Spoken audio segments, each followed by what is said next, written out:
Welcome to Dialogue Doodles, where we explore the minds that shape modern thinking. I'm Jack, and today we're diving into one of the most influential philosophers of the 20th century, Jean-Paul Sartre. With us is Professor James Miller, an expert in existentialist philosophy.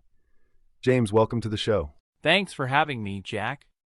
Sartre is particularly fascinating because his philosophy wasn't just abstract thinking, it emerged from his personal experiences and struggles. That's exactly where I want to start. Before we dive into his complex ideas, let's talk about the man himself. I've heard he was once described as ugly as sin. Quite a harsh description for someone who became such a towering intellectual figure. Yes, and that physical appearance played a crucial role in shaping his worldview. Sartre was born in Paris in 1905, and his early life was marked by two significant challenges: losing his father at just 1 year old and dealing with his distinctive physical characteristics. How did these early experiences shape him? Well, after his father's death, he was raised by his intellectual grandfather, Karl Schweitzer. Sartre was cross-eyed and quite small in stature, which made him stand out, and not in a way that a child would want. These physical characteristics significantly affected his social integration. I understand there was a particular incident in the Luxembourg Gardens that really impacted him. Indeed, young Sartre, who was nicknamed Poulou at the time, tried to join other children playing in the Luxembourg Gardens. But they rejected him, largely due to his appearance. This experience of social alienation became a cornerstone of his later philosophical thoughts about how we exist in relation to others. It's fascinating how these personal experiences can shape someone's entire philosophical outlook. How did he cope with these early challenges? He found refuge in intellectual pursuits. His grandfather's influence was crucial here. He surrounded young Sartre with books and encouraged his academic interests. This eventually led him to attend some of France's most prestigious educational institutions. So in a way, these early experiences of rejection pushed him toward the path that would make him famous. Speaking of which, there's an interesting parallel between his personal transformation and his later philosophical ideas about existence preceding essence. Absolutely, Jack. His personal transformation really embodies one of his most famous philosophical concepts, that existence precedes essence. Unlike a manufactured object, which is created with a specific purpose in mind, Sartre argued that humans exist first and then create their essence through their choices and actions.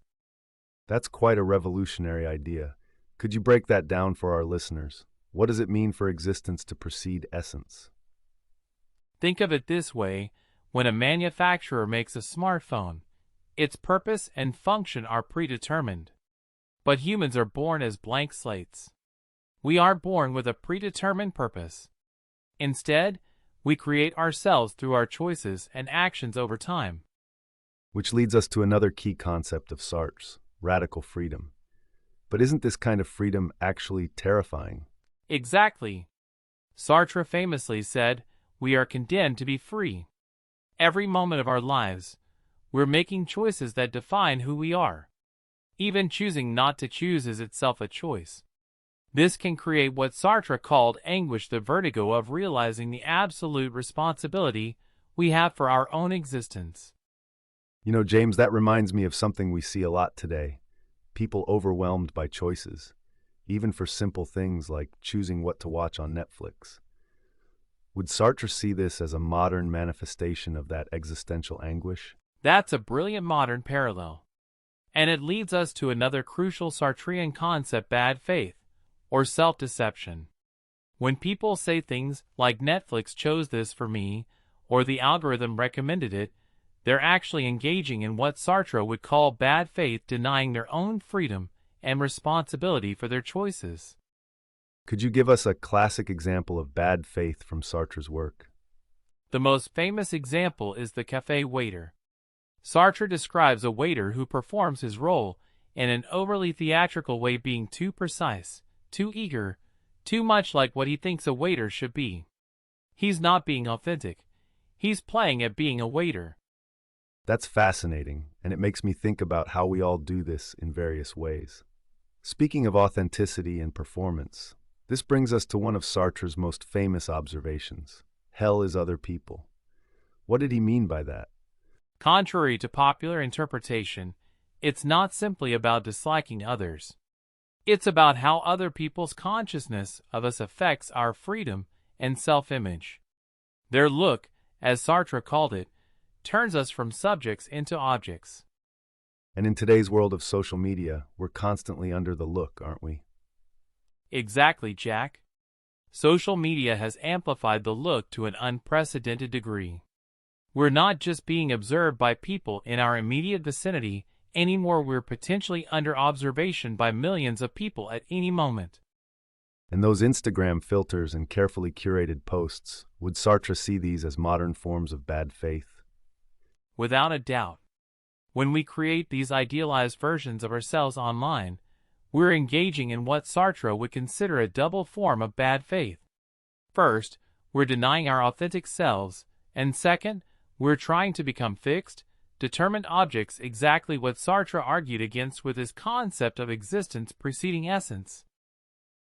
That's really thought-provoking. It's almost as if social media has created a new layer of what Sartre called being for others.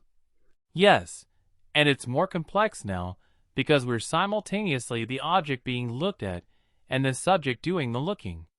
We're constantly toggling between these roles, often unconsciously. You know what I find particularly interesting?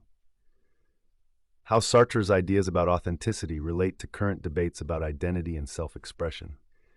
What would he make of today's conversations about gender identity and self-determination?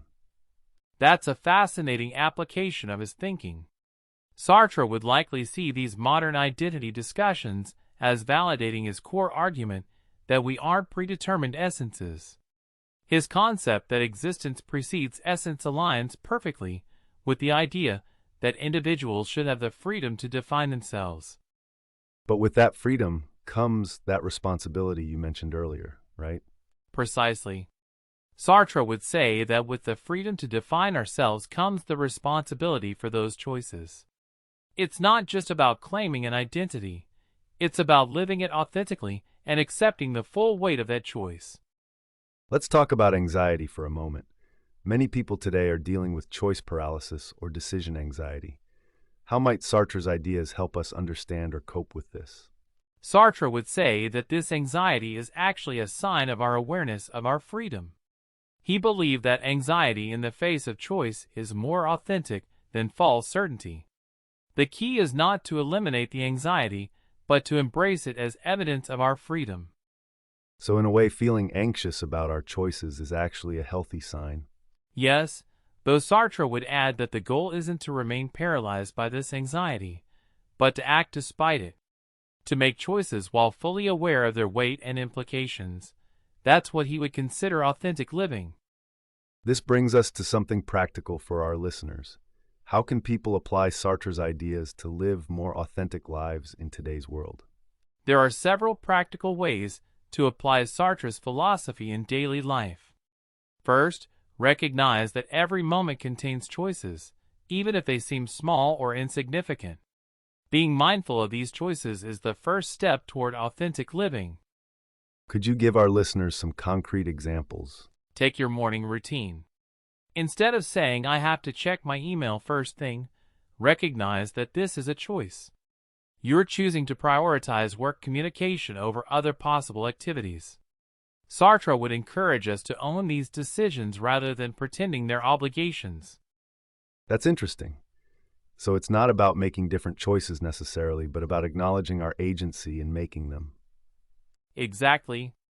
The second practical application is to examine our roles critically. Are we, like Sartre's cafe waiter, playing at being something rather than authentically being ourselves? This is particularly relevant in professional settings. And I imagine this applies to our online presence as well. Absolutely. The third practical takeaway would be to approach social media mindfully. Ask yourself, am I posting this because it's truly meaningful to me, or am I performing for the look of others? Authenticity doesn't mean abandoning social media, but being honest about how we use it. These are really actionable insights. But what about the anxiety that comes with this awareness? How do we handle that? Sartre would encourage us to see this anxiety as transformative rather than debilitating. When we feel that uncertainty, it's a sign we're engaging with our freedom authentically. The key is to act thoughtfully despite the anxiety, not to try to eliminate it. As we wrap up, James, what do you think would be Sartre's most important message for our listeners today? I think his core message would be that authenticity requires courage. The courage to accept our complete freedom, to own our choices, and to resist the temptation to hide behind roles or social media personas. Remember, we are not defined by our circumstances or others' perceptions. We define ourselves through our choices and actions. That's powerful, and it's fascinating how his personal journey from an insecure young man to an influential philosopher really embodied these ideas. Indeed, Sartre transformed his early experiences of alienation into a philosophy that continues to help people understand their freedom and responsibility. His life itself demonstrates that our past doesn't determine our future, our choices do. Thank you, James, for this illuminating discussion. To our listeners, remember, as Sartre would say, you are always free to choose who you become. Thank you for joining us on Philosophy Insights, and we'll see you next time.